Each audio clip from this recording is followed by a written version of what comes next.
Салам достор. Белгилүү инвестор Уоррен Баффетке төмөнкү суроону беришиптир. $10.000 кантип 30 миллиард долларга айланса болот. Бул видеодо анын жообу жана ал жооптун мааниси жөнүндө сөз кылам. Каналга катталып, коңуроону басып коюңуз суранчы.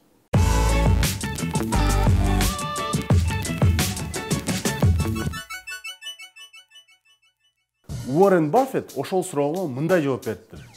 Эрте башта мен бир узун кырдын үстүндө туруп алып, кичинекей карды колго алып, томолотуп баштаганмын дейт. Карды томолотсо эмне болот? Чогулуп атып, чоңоёт, Бирок андан да сырдуу бир нерсе, бул сиз турган кыр сөзсүз узун кыр болушу керек. Узун кыр дегендин мааниси же жаш болушуңуз керек, же көпкө жашашыңыз керек. Демек, баягы карды кечке томолотууга даяр болушуңуз керек. Бул ой мага аябай жакты. Себеби сабырдуу да болуш керек экени айтылыптыр да бул жерде. Карды узун кырдан томолотсо чоңоёт, бирок аны артынан токтобой томолотуп көп жүрүш керек. Ага эмне керек? Сабырдуулук керек, Таштап салсаңыз, ал ошол жерде калып, анан күн чыкканда кар эмне болот? Эрип кетет. Андан ары Баффет айтат: "Элестетели, мен университетти жаңы бүттүм, жана чөнтөгүмдө $10.000 бар дейт.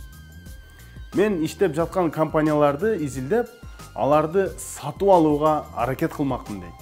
Албетте $10.000 менен компания сатып алыш кыйын. Ошондуктан алардын бөлүктөрүн сатып алмакмын дейт. Сиздер билесиздер, кээ бир компаниялардын бөлүктөрү же башкача айтканда акциялары болот. Акция деген компаниянын бир бөлүгү. Мисалы, Google компаниясы 700 миллиондон ашуун акцияларга бөлүнгөн. Ал акцияларды дүйнөдөгү дээрлик каалаган адам сатып алып же кайра сатып жибере алат. Эгер кайсы бир компания жакшы ийгиликтерге жетишип жатса, анын акциялары эмне болот? Көтөрүлөт, баасы көтөрүлөт. Анча өнүкпөй жатса, баасы эмне болот? Кайра төмөндөп кетет. Демек, акцияларды сатып алуу же сатып жиберүү биржаларда жүрөт, Албетте, биздин өлкөдө, Кыргызстанда биржалар андай деле өнүккөн эмес. Бирок эл аралык деңгээлде компаниялардын акцияларын сатып алууга азыр мүмкүнчүлүктөр толтура. Баффет мен кичинекей компанияларга көңүл бурмакмын дейт. Себеби акчам да анча көп эмес жана кичинекей компанияларга көпчүлүк көңүл бурбайт дейт. Кичинекей компаниялар байкалбай калып кетет деген ойду айтат да. Чын эле бул аябай сонун кеңеш. Убагында $1000 башталган компаниялар азыр миллиарддаган долларларга ээ. Жаш, жаңы компаниялар базарларга жаңы ойлор менен киришет. Ошондуктан аларды көпчүлүк башында жакшы түшүнбөйт. Булар эмне деген компанияларга ишенич деле кыйын деп ойлошу мүмкүн да. Бирок алар убагы келгенде чоң ийгиликтерге жетиши мүмкүн. Баффеттин бул сөзүн мен Кыргызстандын масштабында биздин шартыбызда мындайча да түшүндүм. Салым кылыш үчүн сөзсүз эле $10.000 болушу шарт эмес. Айланада көптөгөн жаңы бир жумуш баштап жаткан тааныштарыбыз, досторубуз бар. Эгер ашыкча акчаңыз болсо, ошол кичинекей иштерге салыш керек деп түшүндүм. Бир жумуш кылып жатам, акча керек деп жүргөн адамдар толтура. Алар өз ишин билет. Канткенде иш жүрүшүн да жакшы билет. Аларга болгону инвестиция керек. Баффеттин айтымында кичинекей компанияларды изилдеп, аларга салым кылуу кеңеши 100 жылдан кийин да актуалдыгын жоготпойт экен. Көп учурда адамдар кайсы компанияга акча салыш керектигин айтпайт. Сиз өзүңүз аларды изилдеп табышыңыз керек. Дайыма өзүңүзгө гана ишенишиңиз керек. Себеби эгер жасаган салымыңыз кайтпай калса, башка бирөөнү күнөөлөбөйсүз.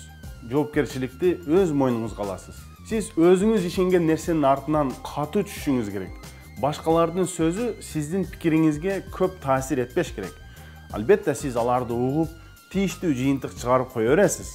Бирок башкалардын эле сөзүн ээрчибешиңиз керек да. Ошондой эле башка адамдар сиз менен макул болушун көп эңсебешиңиз керек. Көп учурда сизге көп адамдар каршы болот. Сен туура эмес кылып жатасың. Мындай кылба, тигиндей кыл деп айтышы мүмкүн. Сиз аларды угуп кое беришиңиз керек. Бирок сиз аябай жакшы билген бир нерсени башка эч ким сиздей жакшы билбейт.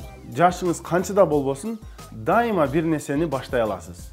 Ошондой эле эгер ини карындаштарыңыз же балдарыңыз болсо, аларга да эрте башта деген ойду жеткиргенге себепкер болуңуз.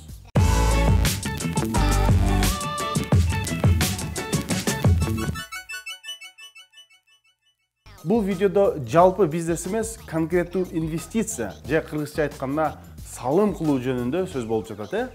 Салым деген сиз башка бирөөнүн кылып жаткан жумушуна акчалай салым кыласыз. Болду. Салым кылуунун жакшы жагы, сиз убактыңызды, энергияңызды коротуп отурбайсыз. Ал ишкер сиздин акчаңыздын жардамы менен ишин уланта берет. Сиз болгону Кудайдан иши жүрүп кетсин деп тиленип турасыз. Тамашасыз эле ошондой. Анда эмесе жыйынтыктасак, инвестицияны эрте баштаңыз. Демек, жаш кезден бир нерсеге салым кылыңыз. Кийин ал нерсе чогулуп калат, бара-бара. Айланаңыздагы көзгө көрүнмөгөн чакан иштерге, чакан компанияларга салым кылыңыз. Башкаларды угуп коюңуз, бирок дайым өз чечимиңизге өзүңүз жоопкерчилик алыңыз. Инвестицияны жакшы жагы, сиз иштебейсиз, сиздин акчаңыз эле иштейт. Бул видео сизге пайдалуу болду деп үмүттөнөм. Каналыма катталып, коңгуроону басып койсоңуз, мен бүгүн үйгө эртерээк барам.